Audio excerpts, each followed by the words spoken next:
जय माता दी, जय महाकाल।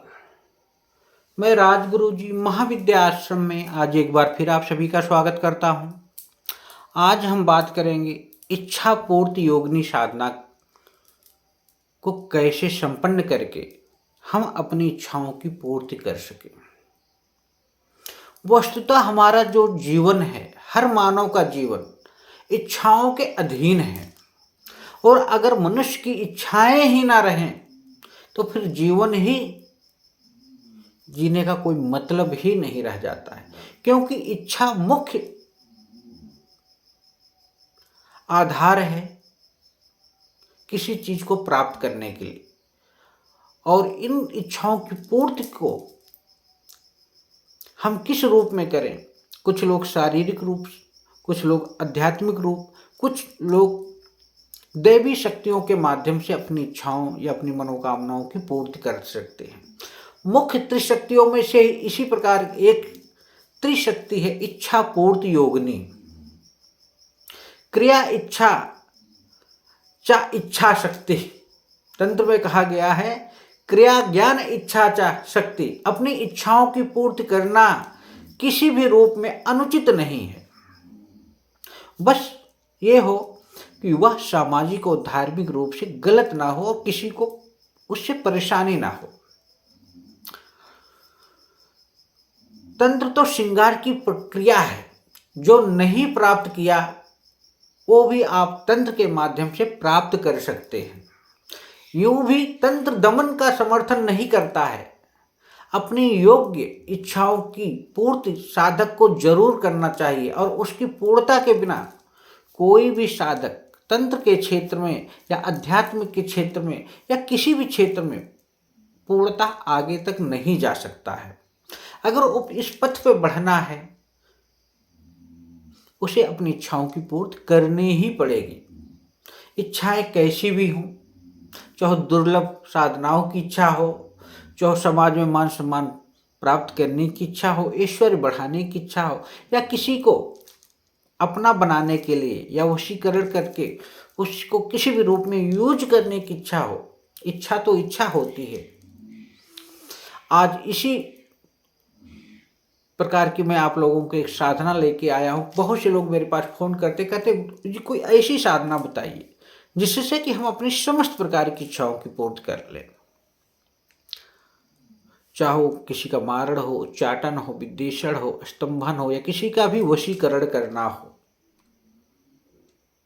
या हमें आगे जाना है, हमें धन प्राप्त करना है, हमें किसी शक्ति को प्राप्त करना है, कुछ भी हो सकती है। इस साधना के माध्यम से आप किसी भी प्रकार की, चाहे सामाजिक रूप से अच्छी हो या बुरी हो, हर प्रकार की इच्छा की पूर्ति कर सकते हैं। तंत्र में जितनी योगनियाँ हैं, 64 योगनियों में से एक योगनी है तीव्र योगनी, या जैसे इच्छा पूर्ति योगनी या प्रयोग भी कहा गया है, जो कि आप सबके इसको संपन्न करके सरलता से अपनी इच्छाओं की पूर्ति कर सकते हैं।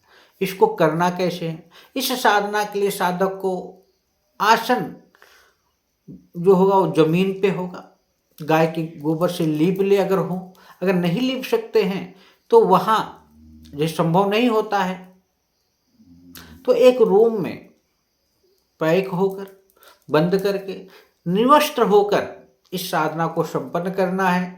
अगर यह भी संभव ना हो तो साधक सफेद वस्त्र धारण करके साधना कक्ष में इच्छा पूर्ति योगिनी का यंत्र को स्थापित करके एक दीपक, सामने तेल का बड़ा सा दीपक जलाकर 64 योगिनियों को मन ही मन प्रणाम करते हुए मिठाई का भोग लगाए। फिर अपनी इच्छा को बोले, जो उसकी इच्छा हो साफ साफ 3 बार दोहराए, और तथा योगिनियों से उसकी पूर्ति के लिए प्रार्थना करे। इसके बाद जो मैं मंत्र बता रहा हूँ उस मंत्र का साधक को जाप करना है। मंत्र भी बड़ा सरल है, सुगम है। ओम जोगनी जोगनी आयो, आयो कल्याण धारो इच्छा पूरो, आण दुर्गा की गोरखनाथ गुरु को आदेश आदेश आदेश। मंत्र मैं डिस्क्रिप्शन में भी दे दूंगा, वहां भी जाके आप देख सकते हैं। इसमें किसी प्रकार की ताम झाम की जरूरत नहीं है। एक रुद्राक्ष माला की जरूरत होगी। साधक रुद्राक्ष माला का प्रयोग करना चाहिए। प्राण प्रतिष्ठित यंत्र हो, गुटखा हो और माला हो, बस 3 चीज़ों की ज़रूरत है दीपक की, भोग के लिए मिठाई की। साधक को यह प्रक्रिया किसी भी शुभ मुहूर्त में, सर्वार्थ सिद्धि योग हो या मृत्यु हो, रव पुष्प योग में या पूर्णिमा को इसको संपन्न शुरू करना चाहिए। जितना भी संभव हो जाप करें।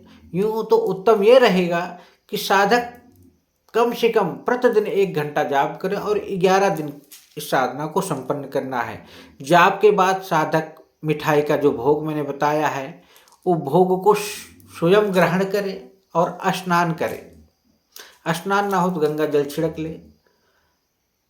इसमें 2 चीज़ें होती है, कभी कभी साधक की इच्छा की जो पूर्ति होती है 2 से 3 दिन के अंदर हो जाती है, कभी कभी 11 दिन भी लग जाता है। वैसे तो मैं कहूँगा 11 दिन तक इस साधना को जरूर संपन्न करें।